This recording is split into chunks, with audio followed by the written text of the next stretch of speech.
जय मसी। आज 19 मार्च 2020 तदनुसार 6 चैत 2076 बिहिबार। आज हामी माथिल्लो कोठाबाट हेर्नेछौँ। आजको शीर्षक छ आधा समय। आज हामी परमेश्वरको वचन रोमी 12को 1देखि 8सम्म पाठ गर्नेछौँ।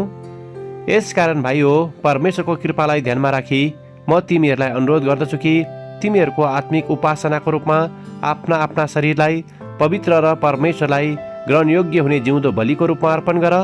यस संसारको ढाँचामा नचल, तर आफ्नो मनमा नयाँ भई पूर्ण रूपले परिवर्तित हो र परमेश्वरको असल, ग्रहणयोग्य र सिद्ध इच्छा के हो त्यो तिमीहरूले जाँच्न सक।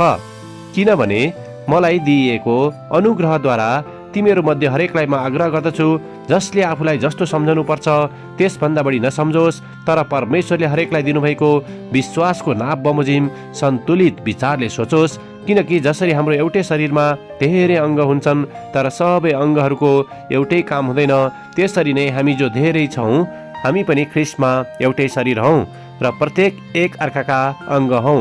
हामीलाई दिइएको अनुग्रह अनुसार अलग अलग वरदानहरू हामी प्रयोग गरौँ। अगमवाणीको हो भने विश्वासको परिणाम अनुसार, सेवाको हो भने सेवाको काममा, शिक्षा दिनेले शिक्षा दिने काममा, अर्ती दिनेले अर्ती दिने काममा, दान दिनेले उदार चित्तले, शासन गर्नेले दत्त चित्त साथ, कृपाको काम गर्नेले खुसीसित। आमेन। यसकारण हामी हरेस खाँदैनौँ। हाम्रो बाह्य मनुष्य त नाश हुँदै गए तापनि हाम्रो आत्मिक मनुष्य त चाहिँ दिनदिनै नयाँ हुँदै जान्छ।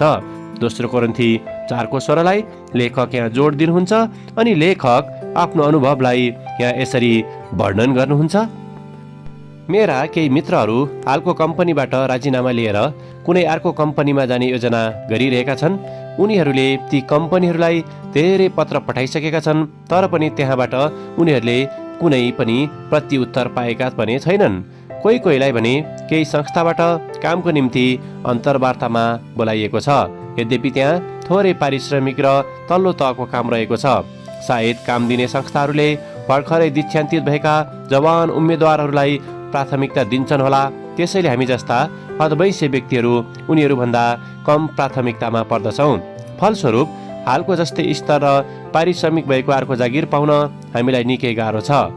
हाम्रो सहरको एकजना चर्चित कलाकारले उमेर त बस गनिने कुरा मात्र हो भनेर निकै चर्चामा आएका छन्, तर वास्तविकतामा यो गनिने मात्र कुराले भविष्यका धेरैवटा बाटोहरूमा हामीलाई बाधा पुर्याएका पनि हुन्छन्।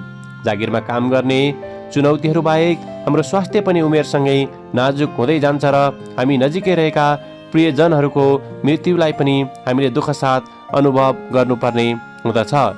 म धन्यवादी छु किनकि परमेश्वरले यो अनुभवलाई बुझ्नुहुँदछ। त्यसैले हाम्रा शरीरहरू नष्ट हुने भए तापनि हाम्रो आत्मा बाइबलको वचनद्वारा, परमेश्वरले जुटाउनु भएको मानिसहरूद्वारा र हरेक दिनको निम्ति रहेको उहाँको प्रेमको अनुभवद्वारा सधैँ नयाँ हुन सक्दछन्। यसैले नै परमेश्वरसँग बिताउने अनन्तको समयको पर्खाइ गर्दै हामीलाई जीवनमा अगाडि बढ्नको निम्ति ऊर्जा प्रदान गर्दछ। आमेन। आजको विचार, परमेश्वरले मेरो सङ्घर्षलाई बुझ्नुहुँदछ। प्रार्थना, प्यारो परमेश्वर, तपाईँको सान्त्वनालाई महसुस गर्दै हामीलाई साहस साथ अघि बढ्नको निम्ति दिनदिनै सहायता गर्नुहोस्। येशूको नाउँमा आमेन। आजको लेखक फ्लो आओ, हङकङ, चीन।